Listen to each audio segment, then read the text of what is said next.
Okay, so for eyeliner, there's so many different ways to apply eyeliner. You can use an eye kohl, you can use a like marker type, you can use liquid liner, gel liner.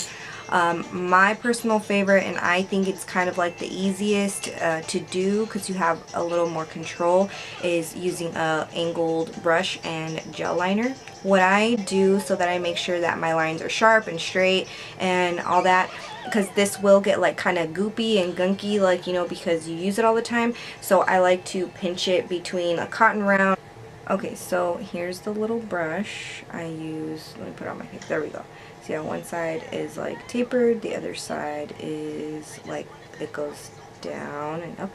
So that's what I use to make the wing sharp. And then I like to pinch it like this, make sure that there's no like extra product and it doesn't get all goopy. So let's start on this side with the wing first. So you can kind of see where my eyeshadow like stops right here. So you can, so my temple is right here, and then the end of my eye is right here. So that's kind of your guide. Anytime you do a wing, you kind of just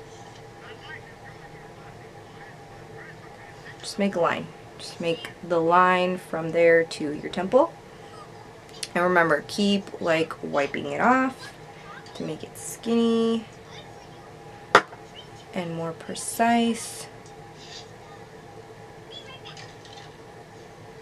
And I go from that corner kind of down. You don't want to go too high, so try to just go back down towards your lash line.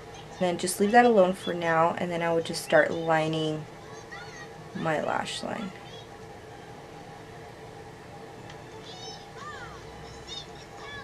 Mommy! What?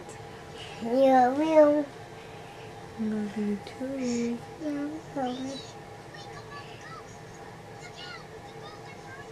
And then I'm just filling in the little triangle. And see how my my line isn't very, or my flick isn't very sharp? I'll fix that at the end. So then I like to come from underneath here, like I said, and then go up on my lash line. So it helps also to close your eye. So if you want that liner to look kind of down and then out, you can leave it like that. But I personally like it to look straight across. I don't like it to go down. So I'm going to go back from here. Just make it as straight as I can.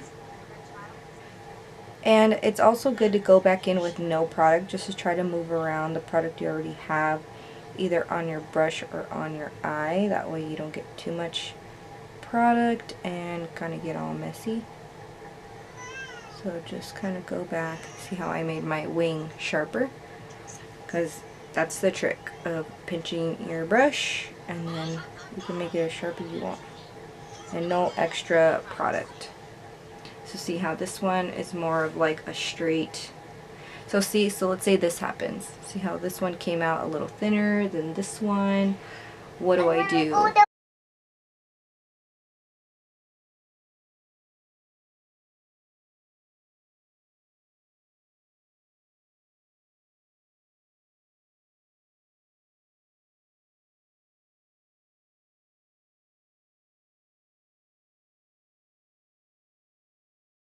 So yeah, so I feel like it's a lot easier to start out with the wing to make the line and then connect it towards your lash line, then, you know, to kind of line it all up, because I feel like sometimes you can mess up a lot easier.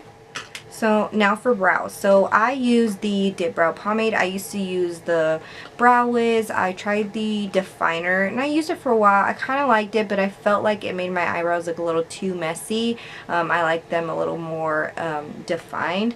So I have currently been using the Anastasia Dipbrow pomade. So it's kind of the same effect as like the gel eyeliner. I use a little angled brush and it has a spoolie on the other side, and then this is what the pomade looks like. It's like a little gel type. And it does like dry out sometimes, like the top layer, but once I mix it around, it's perfectly fine again. Okay, so there's one eyebrow all done, and I added some lashes just for effect.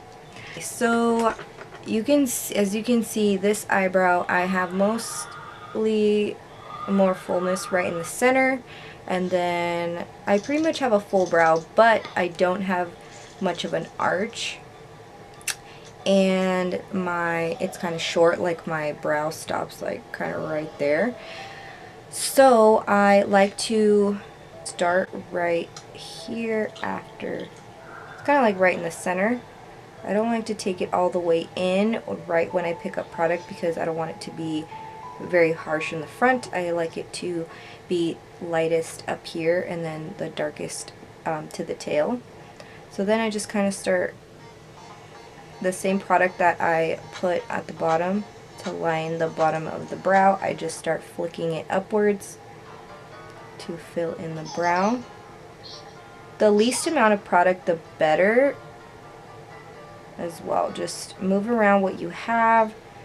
Don't worry about the lines being too precise at first. You can clean that up later. Just kind of lightly, and you don't want to draw, like you don't want to push down really hard and start, you know, really carving it out. Just kind of like give it like hair-like strokes.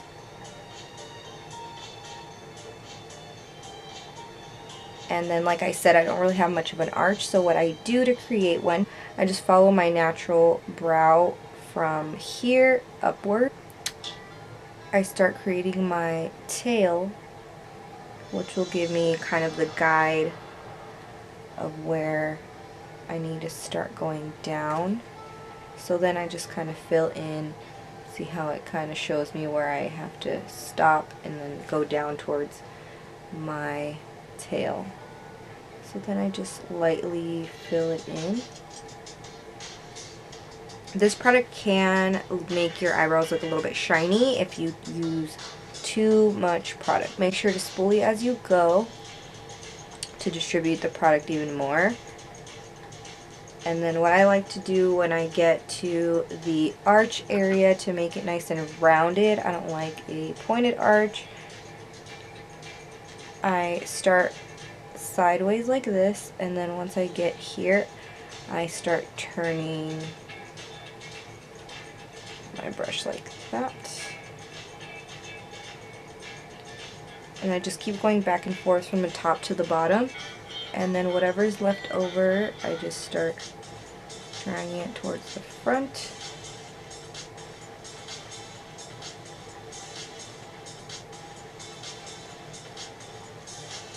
Like that. And I don't try to make the lines very straight right now. So the key is to go slow around the edges and then fill it in quickly with little hair-like strokes and not a lot of product. So least amount of product as possible at a time. And spoolie. So see how it's kind of jaggedy and like not all the way there. So like I was saying, to pay attention to different angles of your brows, because when you fill them in straight on they might look like they're completely like uniform and filled in, but when you look kind of like when I make the light go to my tail, see how it's kind of darker over here, but then once the tail it's like lighter. So I want it to match, since I have more hair right here and lighter hair over here. I like to make sure it's filled in so it doesn't look, weird. So I like to make sure that it's dark enough. My tail is dark enough. So I just grab a little more product and fill it in. And then once it dries, it won't look as shiny, but see, like I said, it makes it look a little shiny when you use too much product. Okay, so now that I kind of finished filling it in and getting like the color where I want it, it gradually getting darker and all that, I'm going to clean it up. So I usually use this brush. It's a brush I use to put my foundation on. And then I usually don't really put any extra product. I just go in with whatever is left over on the brush from my foundation that I used that day. And then I just kind of go around and clean up the edges. Sometimes the front, I don't like it to look too boxy, but I still want it to be defined, so I just make it look how I want, the shape, and then I'll go in with my finger, and like the warmth of your finger will kind of like break up the makeup and make it look a little softer. After I clean them up, I like to go, like my hairs go downwards, all of my hairs go downwards, so I like to make sure I put them up like this. And then I like to get I like to get a cotton round and just make this really skinny, and then put a little product on here and just go on the bottom of my brow and make it really defined underneath like that. I just feel like it makes a difference. Oh my gosh, I remember I used to hate doing my eyebrows because it would take me so long, but I feel like I've gotten pretty good, pretty quick at doing them. So this one is a little bit thicker than this one, and it's just because up here, like I said, this is what I actually have to fill in, so the arch can get a little carried away. Just make sure I don't go too thick. And then I go in with some brow gel. This is the one by Anastasia, and I like to use plenty. This is literally, smells like super glue, because that's what it is. It's basically super glue for your eyebrows. That's what I do for my eyebrows. And that's it.